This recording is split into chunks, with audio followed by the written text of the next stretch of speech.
வணக்கம் அன்பு உறவுகளே. இன்றைய தினம் தேங்காய் கூட்டு முருங்கைக்காய் கறி மட்டக்கிளப்பு முறையில் செம சுவையில் இப்போ உங்களுக்கு சமைச்சு காட்ட போகிறேன். முதலில் முருங்கைக்காயை கறிக்கேற்ற துண்டுகளாக வெட்டி எடுத்து கொள்ளுங்கள். 2 பக்கங்களும் ஓரளவு பிளந்து விடுங்க. இந்த மாதிரி எல்லா துண்டுகளையும் வெட்டி எடுத்து கொள்ளுங்க.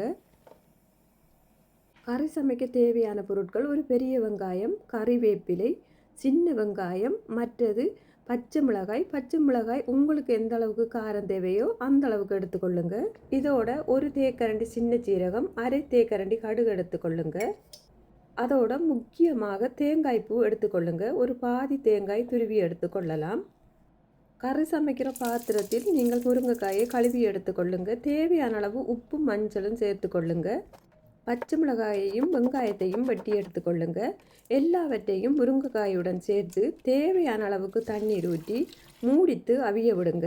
முருங்கைக்காய் அவிஞ்சு கொண்டிருக்கும் போது நீங்கள் எடுத்து வச்சிருக்கிற தேங்காய் பூவை இளஞ்சூடான தண்ணியுடன் கொஞ்சம் மஞ்சள் சேர்த்து நல்லா மை போல அரைச்செடுங்க. அவிஞ்சு கொண்டிருக்கிற முருங்கைக்காயை திறந்து பாருங்க. முருங்கைக்காய் அவிஞ்சு தாண்டு பார்க்கலாம். முருங்கைக்காய் அவிஞ்சிட்டு இந்த டைமில் நீங்கள் அரைச்சி வச்சுருக்கிற தேங்காய் கூட்டை முருங்கைக்காயுடன் சேர்த்து நல்லா கிளறி விடுங்க. இதோட பச்சை கறிவேப்பிலை சேர்த்து இன்னும் ஒரு தடவை நல்லா கறியை கிளறி விடுங்க. மூடித்து கொஞ்ச நேரம் அவிய விடுங்க. நல்லா தேங்காய் கூட்டு திரண்டு முருங்கைக்காயில் இந்த மாதிரி ஒட்டுற பருவம் வந்ததும் கறியை அடுப்பை விட்டு விலத்தி வைங்க. இனி எடுத்து வச்சிருக்கிற சின்ன வெங்காயத்தை வெட்டி எடுத்துக்கொள்ளுங்க. தாளிப்பதற்கு பயன்படுத்துகிற சட்டியை அடுப்பில் வச்சு கடுகையும் சீரகத்தையும் வறுத்தெடுத்து கொள்ளுங்க.